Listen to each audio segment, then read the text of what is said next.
Thank you very much, Melissa. It's my privilege to be here with you all today to introduce our esteemed speaker, Dr. Washington Collado.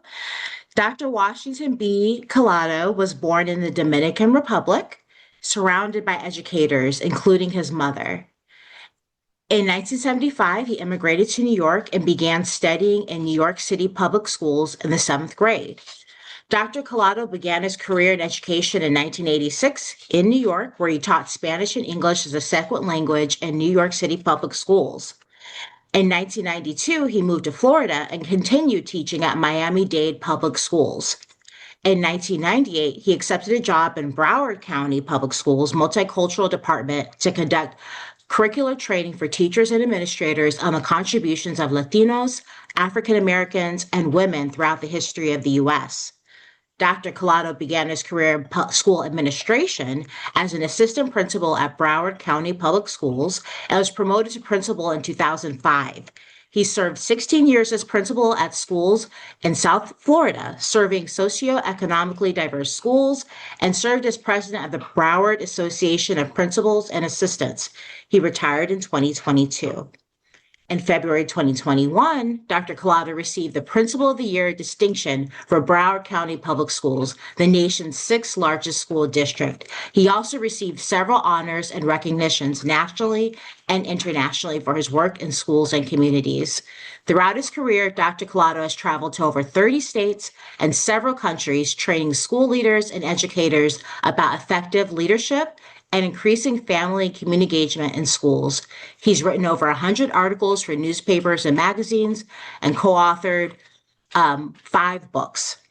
Dr. Collado is an associate at Creative Leadership Solutions and an adjunct professor at Florida Atlantic University, teaching courses on educational leadership.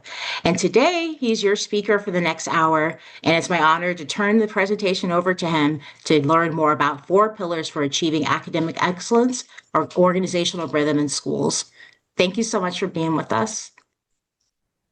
Okay, I want to thank everybody for being here, and we're going to share a conversation about this book that became a labor of love, and we're going to go through it. I'm going to ask you some questions for us to interact with one another, and what I want to do is hear your thinking, hear your thoughts.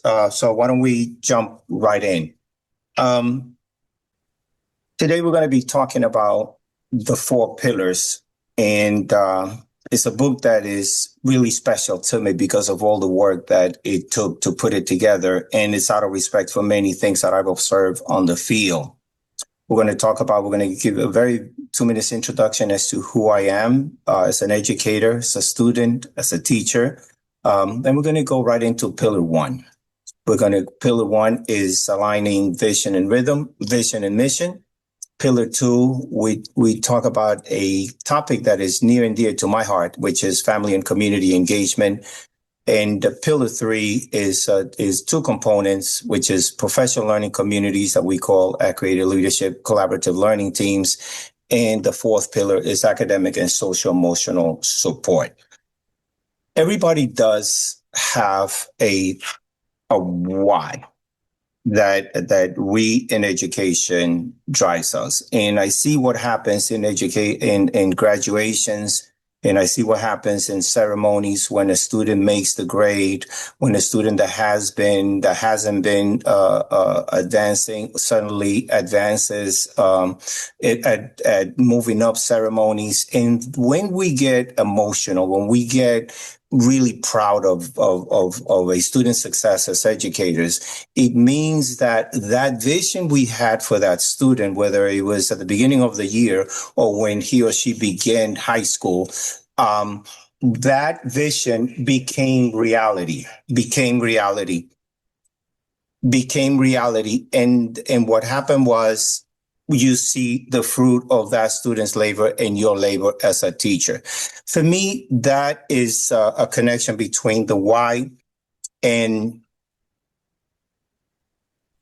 what you envision for that student. This is my why. That was a picture of my mother. And this is also a very important why of mine. This is my family. That young man with whom I'm sharing an ice cream on the left is the same young man that is feeding his daughter. It's a picture of when I came to the United States with my father grinning in pride, meaning that they had come to a country where I could give wings to my dreams. It's a picture of myself in the principal's office and a picture of my boys. That's my why. This is the 4 pillars. Let's jump right in. What I want to do is ask you, go to the chat and tell me what is the most cohesive team that you have ever seen or been part of. It could be music, it could be sport, or it could be a professional team like the one at your school. Tell me the most cohesive team that you have ever seen or been a part of, and give me 2 attributes for that particular team. You could go to the web, to the chat and share your thoughts.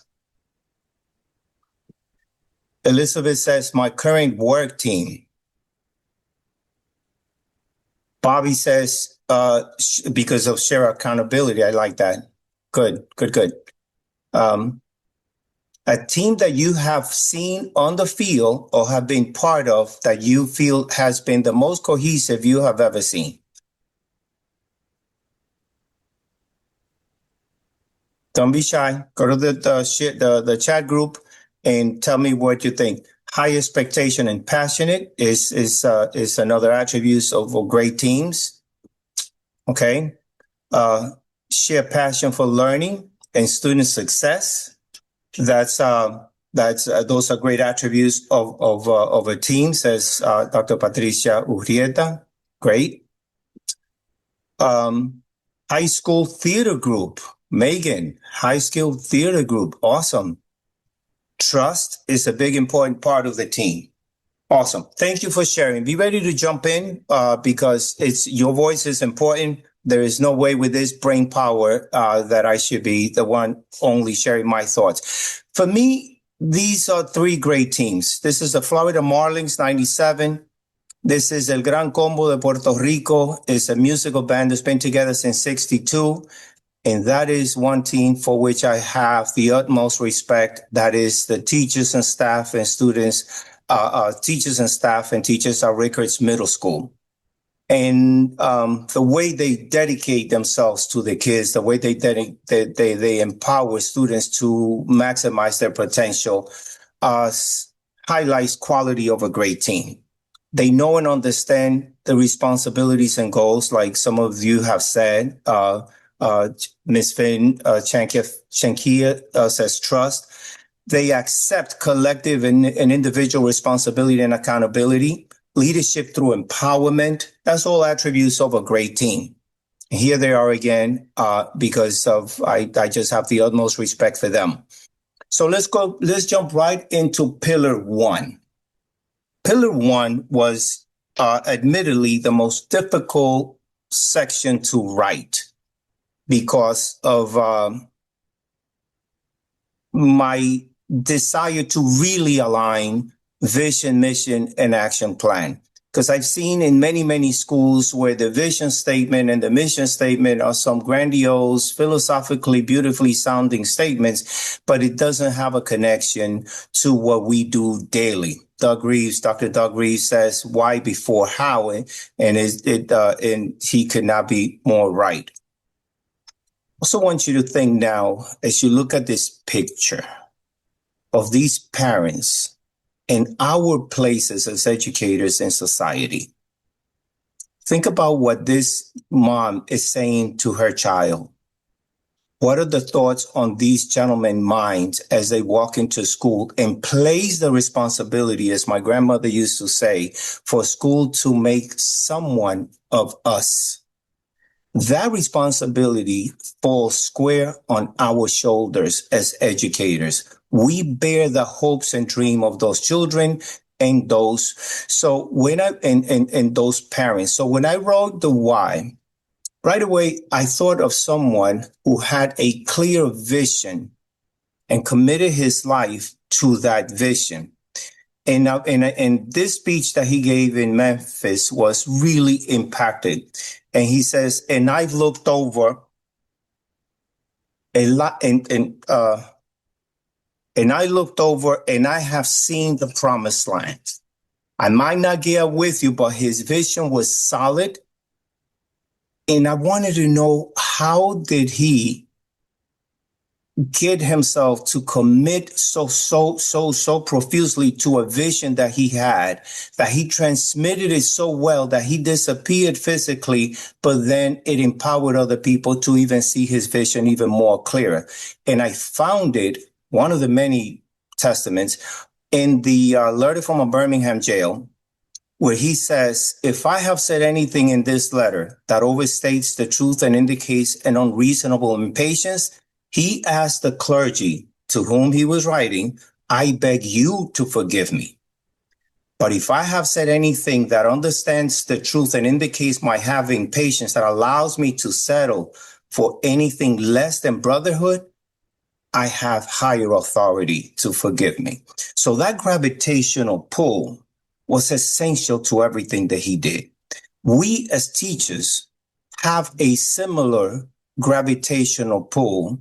When we as teachers and educators have a similar gravitational pull, we control what we do because we see the reason for us doing it. And that's the reason we cry at graduation.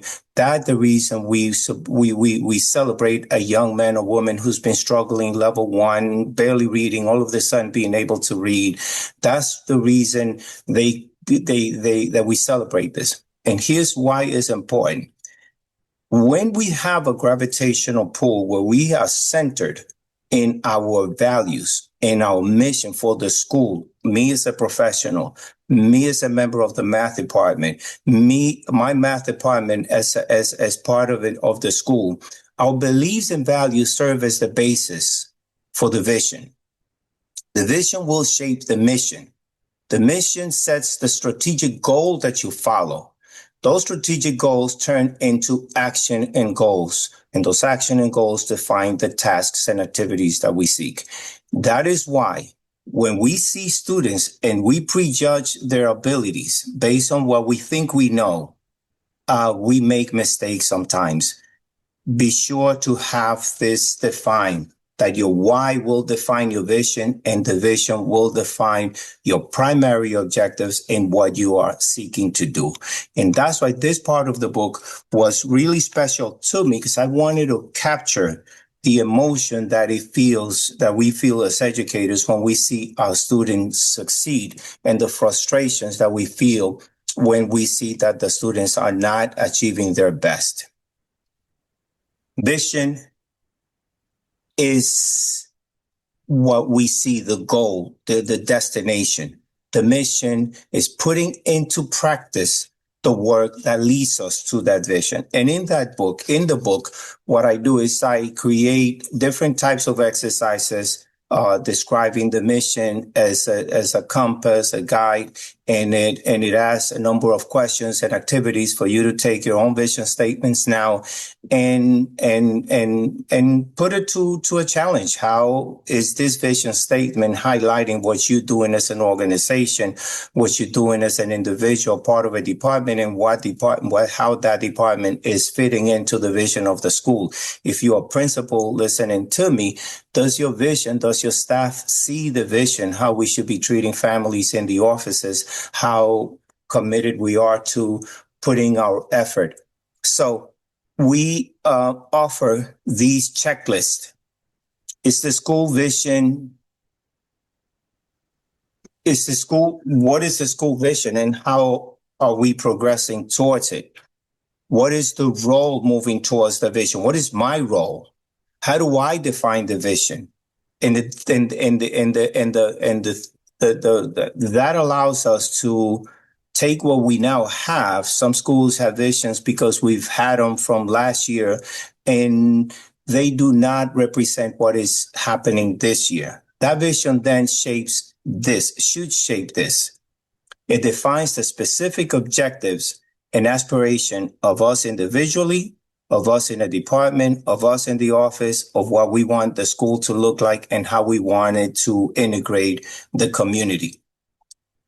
And it also provides us with a checklist for the mission. Mission is not a noun, it's a verb.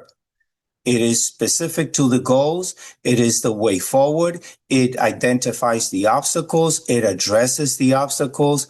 And it is our way of defining a serious commitment of what we want to do, again, as teachers, as educators, and frankly, in the offices, and even every personnel in the school that is part of this team that we put to the community. We got your kids when they are dropped off here.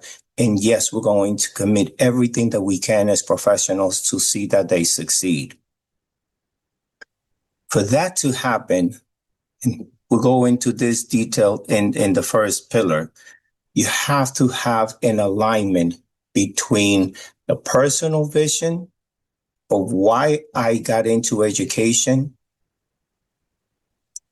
the shared or collective mission, which is me, my department, my grade, my team, my office. How do I treat families when they come to my office? How do I treat them when they shyly barely say their name out of respect for being out of school? The communal vision, meaning my school. This is my community. This is what we do. And of course, we are then in alignment to what we want to see in the district, in the county, and is in the state, which means this. A good educator, whether you're in the classroom or in the front office, will have a line that traverses these four components: the personal, the shared, the communal, and the district or the county. So what I want to do is, if you see this picture, these are all real pictures, except for the hand. That's one that I got from the internet. But these are, and as many as you see my kids in the 8th grade there, the parents are sitting in the back. I promise you that every parent or grandparent or uncle sitting in the back knows exactly where their child is sitting. And they beaming with pride that they're going on their way to high school. And we facilitate that happening, the kids. So I stressed all of that in Pillar 1 to give clarity and best practices, celebrating educators that I have come across the world and in the United States to basically explain and provide exercises on discipline as a series of principles as guiding ideas, and practice into practice, and practice is what we do as educators. I want to go back to your thoughts and idea for the second pillar, which is family and community engagement. And please tell me in the chat, I'm looking at it, when we say family and community engagement, we want that. What is it that we're asking for? Please put it in the chat. Take a second, put it in the chat. When we as educators say we want family engagement, what are we asking for? Let's see what you guys say.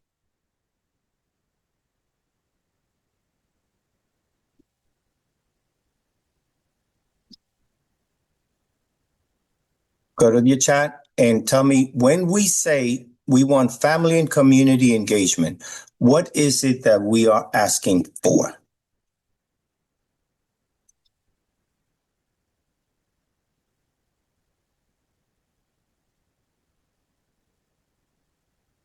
That has a lot of definition. Input from families, collaboration.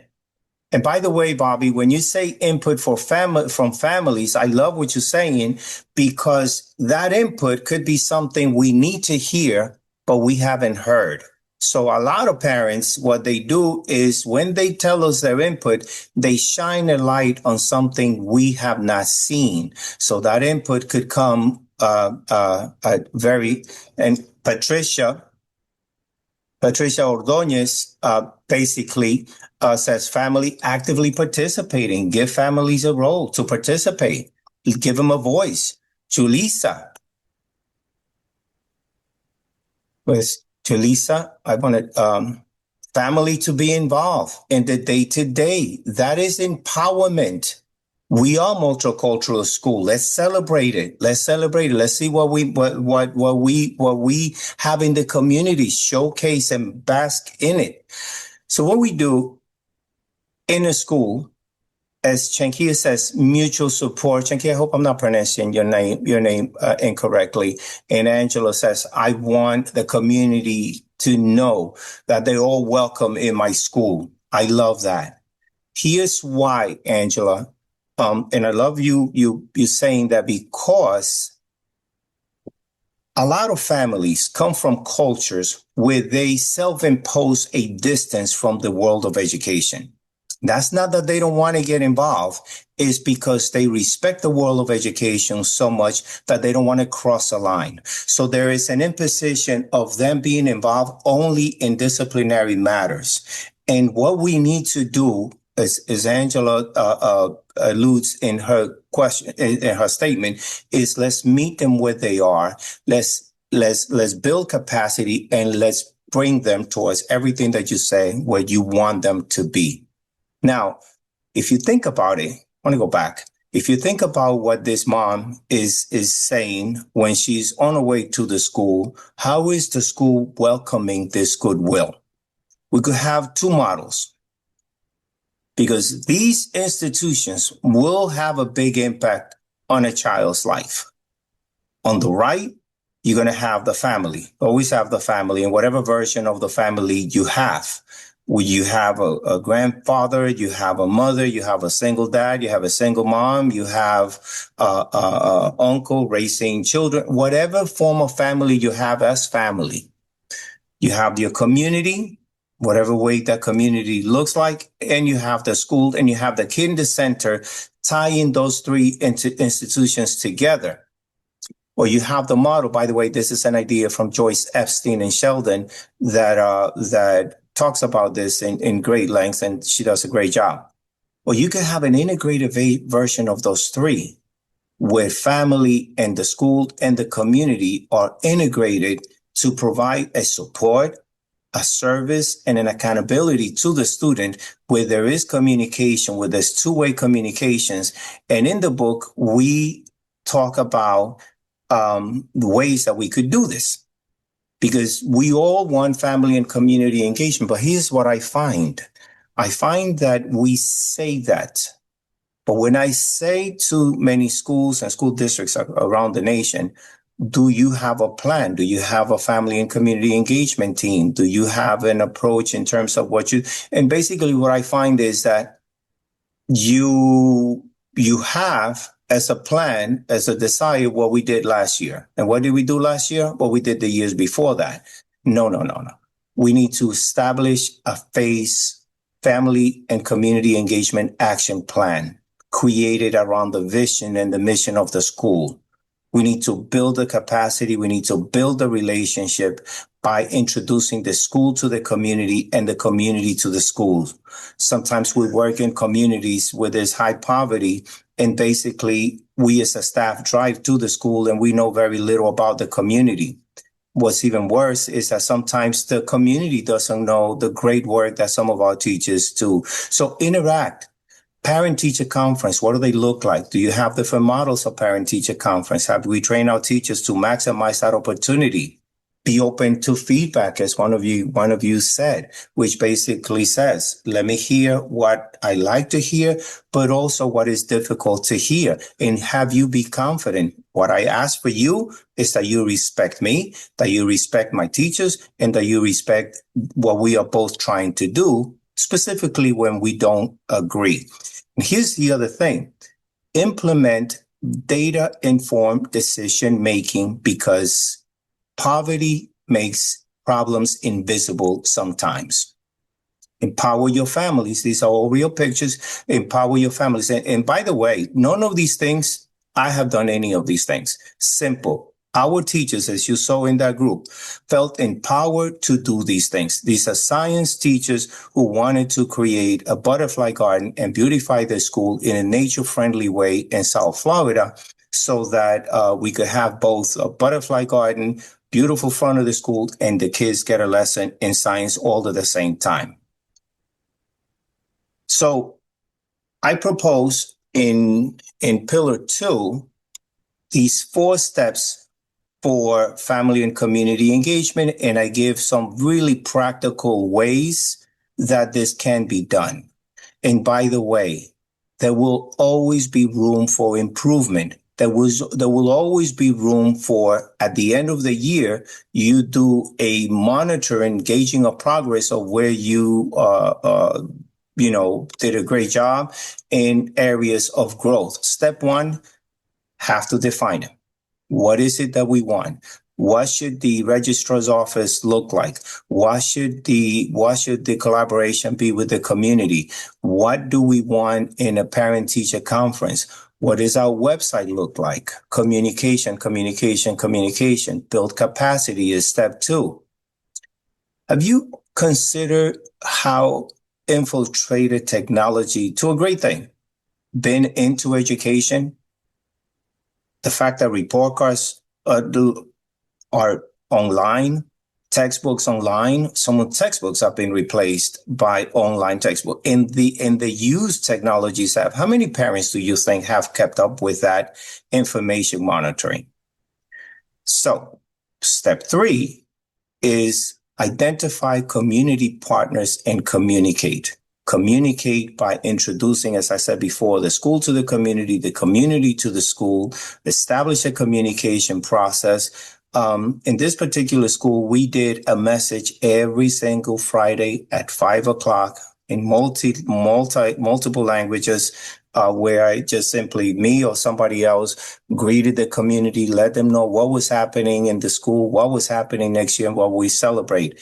It turned out that because of the messages in multiple platforms, text, voice, the families felt that they knew the school. And of course, they knew the school and their voice mattered. And step 4, shared decision making, like one of you said. Empowerment. Involvement means I share information as a one-way with you. Engagement means that you are part of the process, that not only do I share information, but now you tell me your thoughts, what are you thinking? And empowerment is now you're part of the decision-making process. So when you go back to step 1 and you define it, create an action plan, and establish a phase team, a family and community engagement team, make sure families' voice are in it. And as I was saying, teach them how to engage with computers, with the technology. These are all real pictures of teachers. You see Kim back there explaining to the parents how to read a report card, how to use the app, and families love it because they leave empowered. These families from my English language learners. This was one of our a teacher and a teacher's assistant that we loved very much. And what she did was teach the families operationally how the school works, from the calendar, from the year school calendar, to how the offices, who are the people in the offices, and what is the role, and of course who spoke Spanish and who spoke Creole. We have a very healthy Creole community, and this particular group was the Spanish group. And of course, another thing that will serve you well is do a community map. Do a community map. See who makes community life with you. And you're going to be thrilled to know that there are people who love the history of this community, who have pride in this community, especially if you serve in a school that has been there for generations and whose grandchildren, probably grandparents, have come to the school, the businesses, the local government, the faith-based organization, the civil organization, and make sure that you know everything that the school district has to offer. Drive, walk around, take a drive by the community, see where the poor, low-income families are. And by the way, if you team up with the teachers, you could do a survey, find out which way the kids are doing homework at home. You're going to find equity gaps.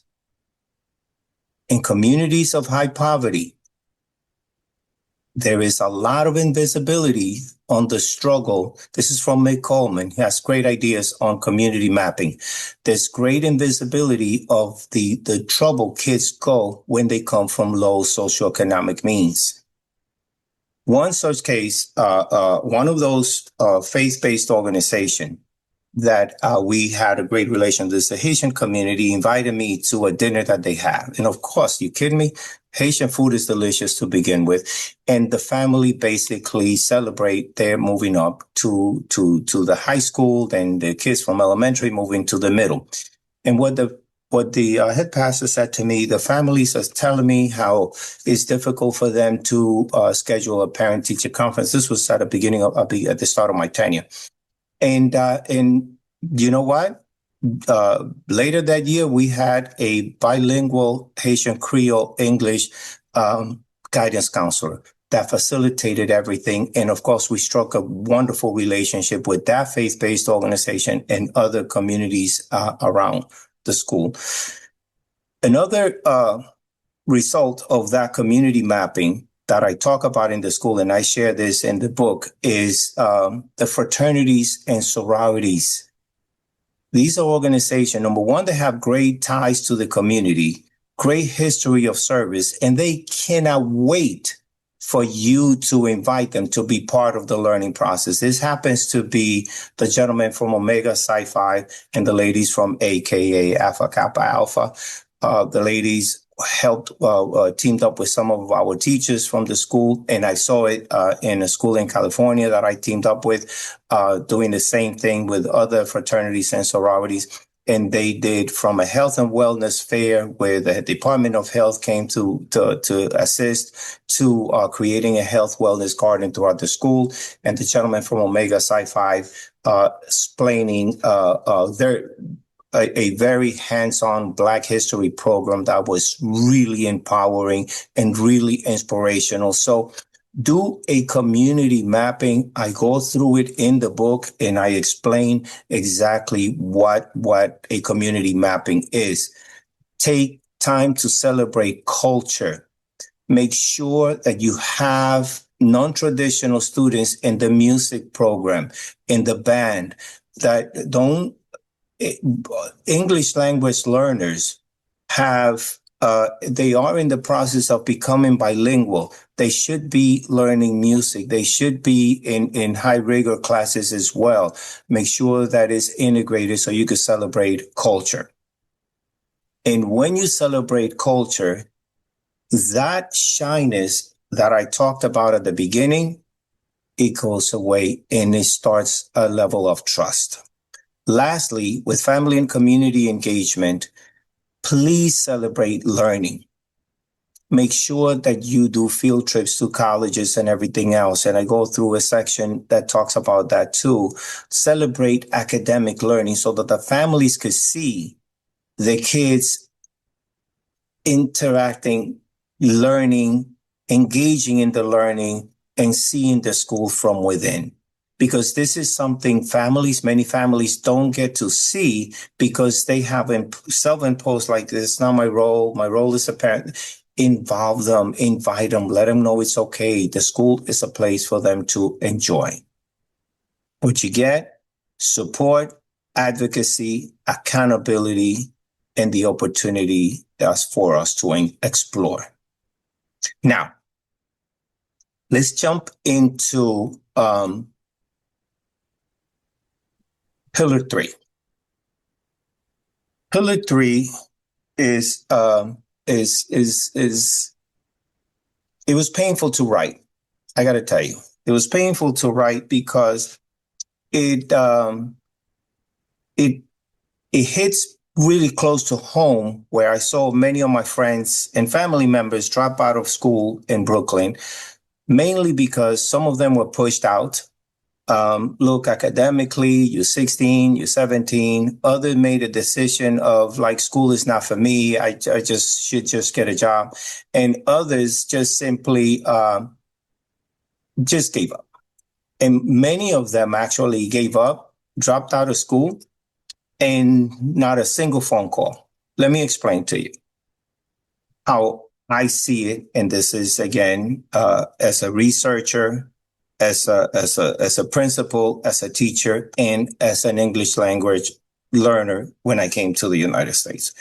By the time a kid drops out of school or is of the right age to drop out of school, that kid has had years tumbling and struggling through the system, which basically means that by the time they make the decision of leaving school, there has been multiple instances that that kid could have been helped.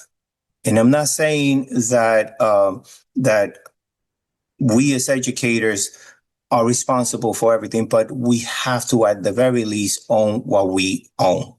Academic, attendance, discipline, and socio-emotional balance. These are things that we can make a difference when we have a plan of action that addresses kids, not by monolithic data, 30%, 80%, but by names, by Angela, by Patricia, by name and what you need to do. Specifically, if we team it up, and we're going to talk about it in Pillar 4.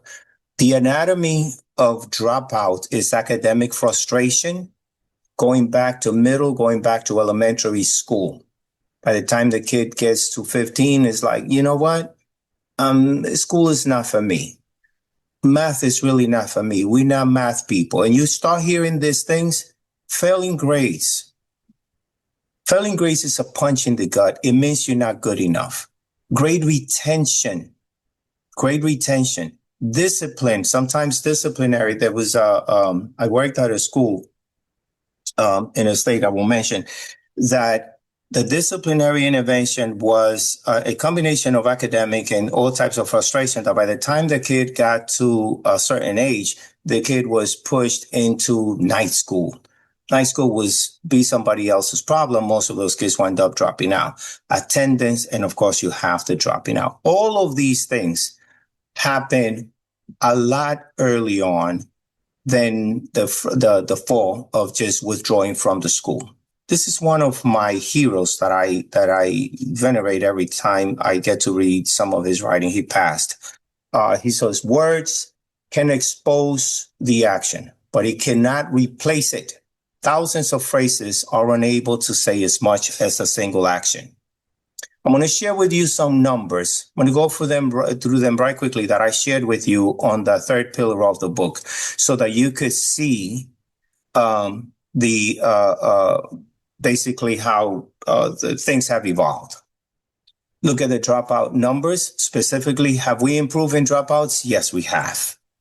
Do we have work to do? Yes, we do. Look at these two charts.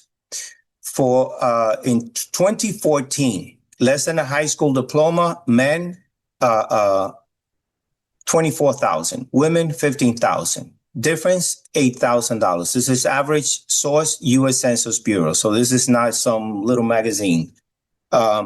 Graduate professional, women, men 82,000, women 55,000. Difference, 26,000. Now look at 2021. The difference is 12,000 for less than a high school diploma and 33,000. Imagine a single mom working and how economy just simply impacts that family and how limiting it could be. So and I go through all those numbers and some of the other numbers and then try to make sense of it this way, because like I said, we as educators have a role to play. We don't have a choice to say, oh my God, no, we have a role to play. Let's play the role that we can. And modestly, that's the whole point to writing this book, for us to learn from excellent educators across the country that I was able to speak to and propose it to you. Awareness and advocacy. Who is failing my class? Do I communicate with the middle school that needs special education attentions before they enter the 9th grade? Do I communicate with the elementary school? What are the systemic conditions to meet the needs of these kids who do not have technology access at home? Because when we grade homework, say for instance, and we talk about this a lot, we're really grading the conditions under which they do homework at home. What are the resource managements? How do we support our teachers for the teachers to have the planning time for professional learning communities to be able to work with students? How do we schedule the students? Who is in front of the neediest students? And of course, a collaborative atmosphere.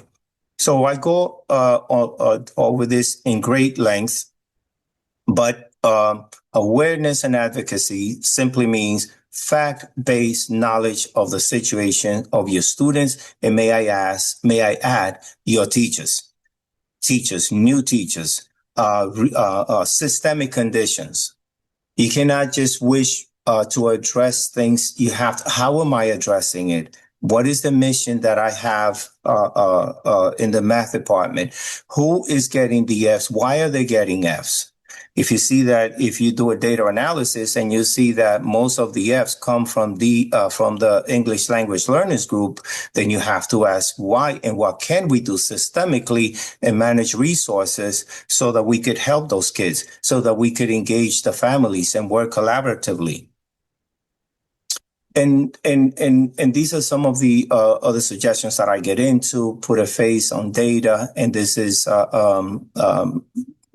based on research and work that I cite. So the book actually lends itself to you continuing discussing these topics, setting short and midterm goals, focusing on the equity gaps, and constructive discipline.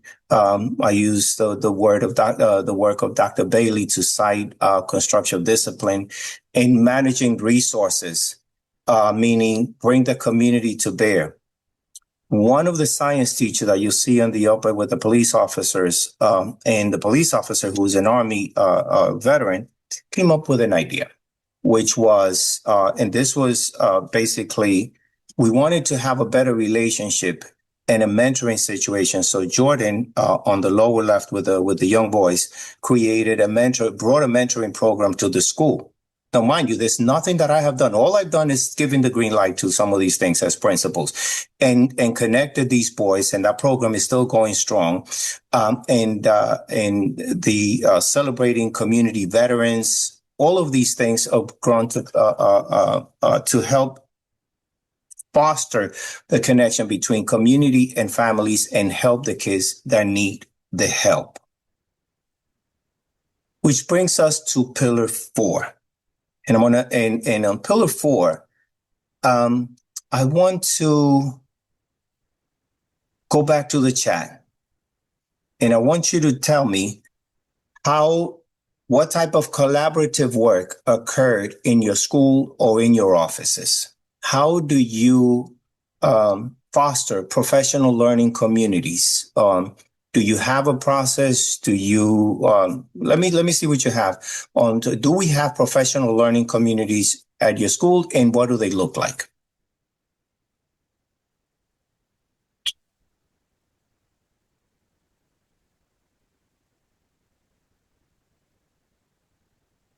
Professional learning communities. Do you have professional learning communities or collaborative learning teams at your schools, and what do they look like? Let me go through them as the answers come in. This is one of my favorite quotes from President Obama. Change will not come. May says, we have tutoring groups as an important part of professional learning communities because it addresses kids that are keeping up, but more importantly, kids that are not keeping up. Keep it coming. Thank you, May. Change will not come, says Barack Obama, if we wait for some other people or for some other person or some other time. We are the ones we've been waiting for. We are the change we seek. The students that are in your class, students that are in your school, the students that are part of the community, they went to your school, they got you. And it's a good thing that they do. In a lot of other professions, if you think about it, the architects and the construction and the engineers, they work together. Chinkia talks about 30 minutes professional learning weekly. Okay, awesome. Doctors meet with their team prior to a surgery. The two pilots go through a checklist before every flight, and they go through it. And of course, what happens is if something does not check in that checklist, our plane just doesn't go. Shankia, thank you for your participation. And what we as educators, we need a flight plan. We need a map to get there, and we need to design a curriculum. Here's a professional learning community. It's a group of educators. Angela says that we use social-emotional learning curriculum to teach students social-emotional strategies through the school year. That is awesome, because sometimes when you teach the kids how to handle specifically adverse situations, you're teaching them a lesson for life. Thank you so much, Angela, for sharing. Professional learning community is simply a group of educators that meets regularly, like Shankia says, to talk about that flight plan, what we are going to do as a group. It's a focus on learning, a collaborative culture, where I have a story in the book of one of the people for whom I have an immense respect, is Jordan, who's a young teacher. And in the interview, I remember asking him, the assistant principal, actually, I asked him, why did he said, some questions about teaching, and he gave an answer, appropriate for someone who just left college. But he said something that triggered my mind, so I brought him over to my desk.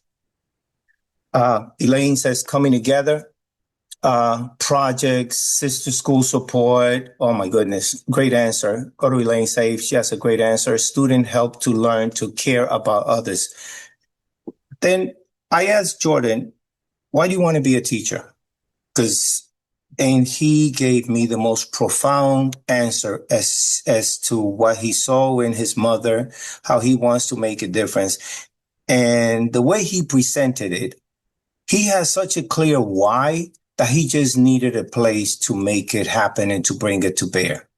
So we brought him into the school, made him part of the math program. He's actually, I think, the math department chair right now, after years, and pair him up with a good mentor, strong teacher, and he blossomed as a teacher. So a professional learning community will make a difference, especially with those who come into the profession.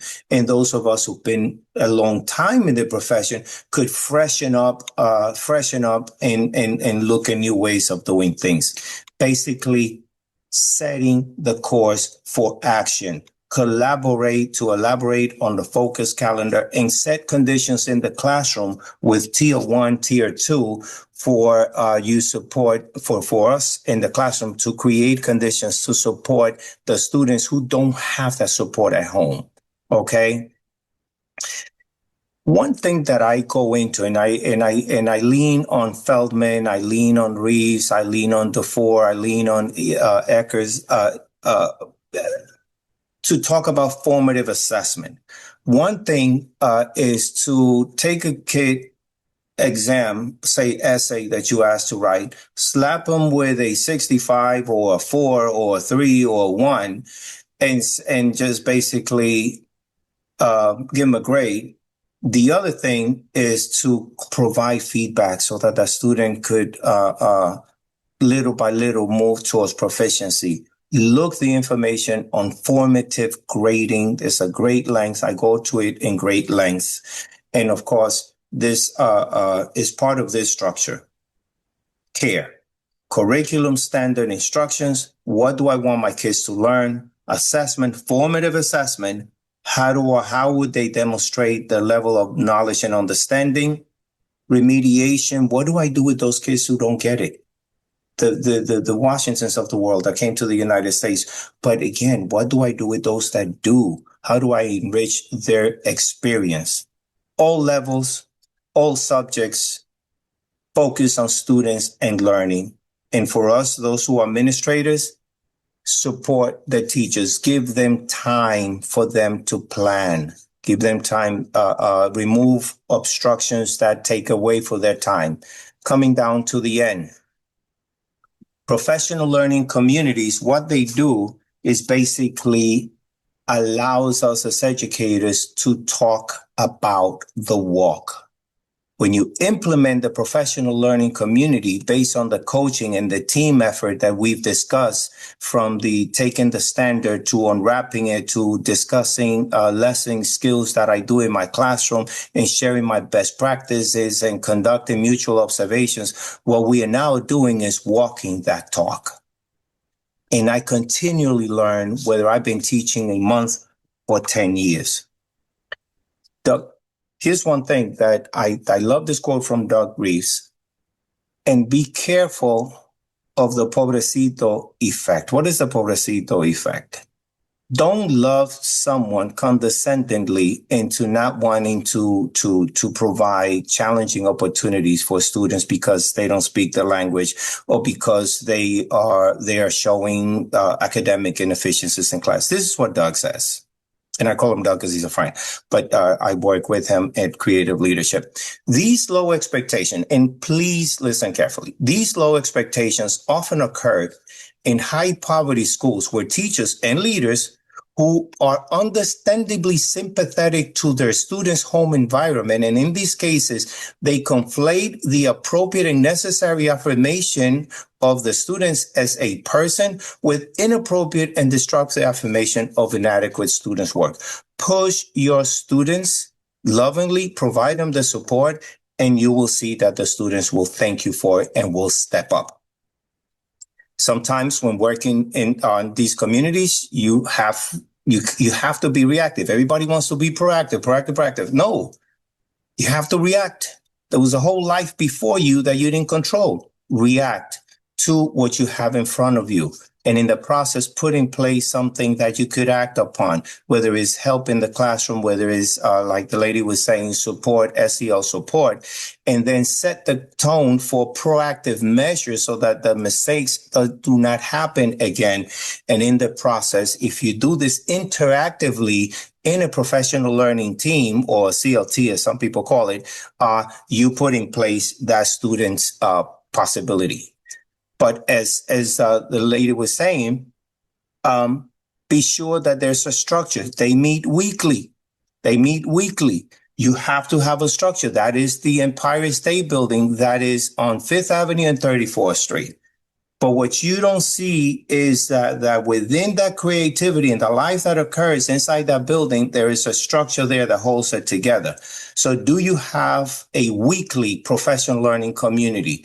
Do you have the roles? Do you have reporters? Do you have the keeping of records and minutes and things that the teachers could use for later reference? If not, you have it on paper. These are the numbers from Rickards Middle School. Is it at 100%? No, but we turned the tides. And more kids are successful thanks to those teachers, thanks to those counselors, thanks to those people in the offices treating families with dignity. And that's why I wrote this book. And one final thought. Nelson Mandela was asked by his, was supposed to be the counsel to the chief, who was his cousin. And his mother decided that he needed to go to Johannesburg he needed to go to college to study.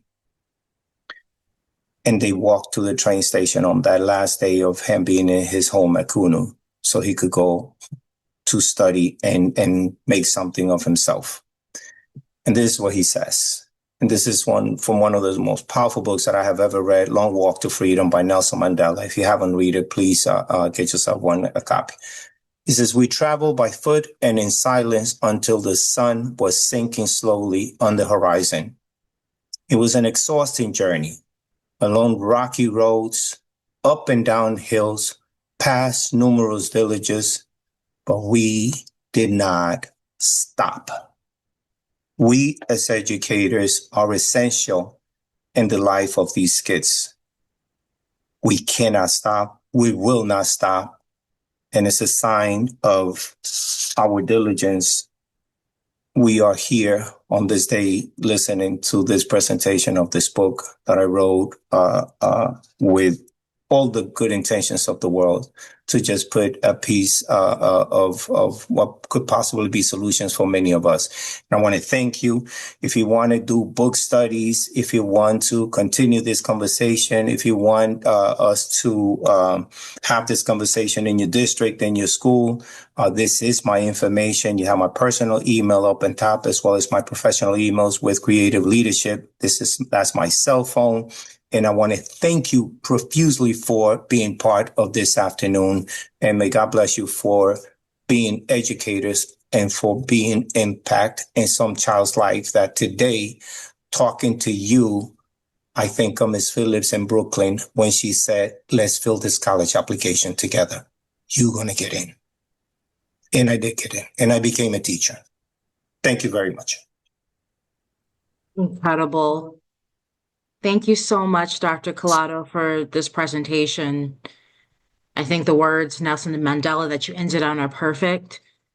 You imparted so much wisdom from your decades of leadership experience, along with the latest research. And I'm also really indebted to our chat. You engaged the chat and all the leaders across not just the US, but even beyond. So thank you so much for everything that you shared today from the book, The Four Pillars.